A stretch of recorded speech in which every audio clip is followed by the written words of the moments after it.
Noong unang panahon, ang SS Yasliu ang pinakamarangyang cruise ship ng Enchanted World, na may kapasidad na 4,500 pasahero at tripulante.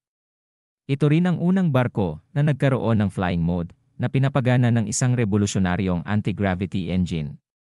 Ang barko ay maaaring pumailang lang sa itaas ng mga ulap, iniiwasan ang mga bagyo at pirata, at nag-aalok ng nakamamanghang tanawin ng langit at dagat. Ang unang paglalayag ng barko ay binalak na tumawid sa birhen na ilog ng Bermuda Dianga Silway, ngayon ay Silway River sa Jensan, isang misteryoso at hindi pa natutuklasang daanan ng tubig na dumadaloy sa gitna ng isang masukal na gubat.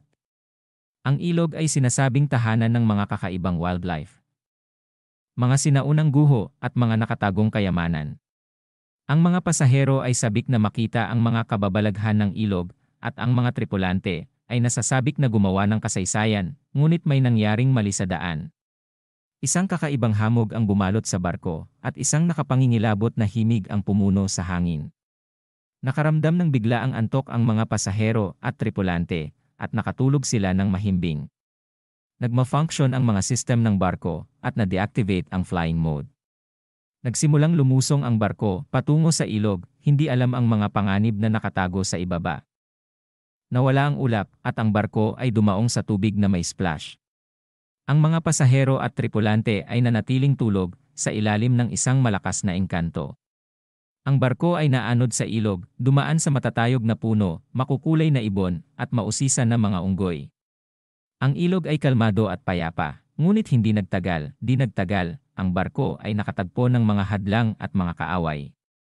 Isang nahulog na puno ang humarang sa daan, at kinailangang tanggalin ng ilang matatapang na kaluluwa na nagawang magising.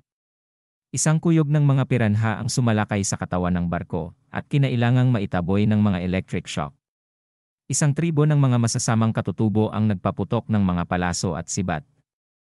At kinailangang labanan ng mga baril at kanyon, ipinagpatuloy ng barko ang mapanganib na paglalakbay nito, umaasang makakahanap ng daan palabas sa ilog.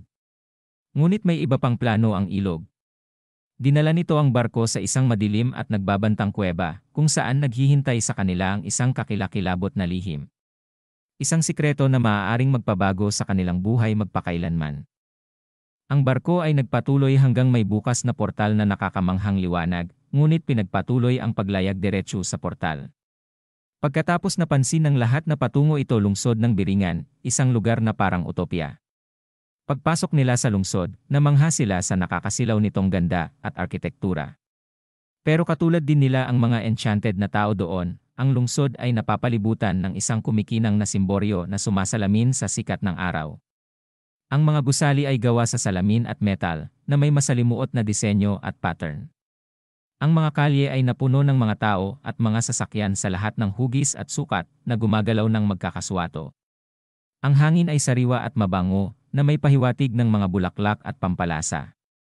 Nagkasundo na simula noon, isa na nitong daungan sa pangangalakal, turismo, at iba pang magpasayang bakasyonan. Agad itong naprogram sa barko kung paano makarating dito. Naikwento nila na ang Bergado River ng Dadiangas na ngayon ay Silway River ng Jensan, isa pala itong Suez Canal kung sa mundo ng mortal na tao. Bagamat, hanggang sa ngayon, ang Apopong Bridge, Silway Bridge, ay daanan ng mga immortal ng modernong pampasaherong barko ng engkanto. Ito sobrang maliwanag, ang makakita lang nito ay may mga piling 3 RDA or malakas na manggagamot. Di lahat ng manggagamot ay alam ito, pero may isang manggagamot na alam ito dahil meron isang mortal na magandang babae na sumama sa engkantong lalaki mistiso at guwapo. Mayaman sa kanilang mundo, magpapatuloy ang istorya nito sa susunod na kabanata kung paano nagkita si magandang mortal at guwapong immortal. Mga hiwagang love story ng Silway River at Apopong Bridge ng Jensan.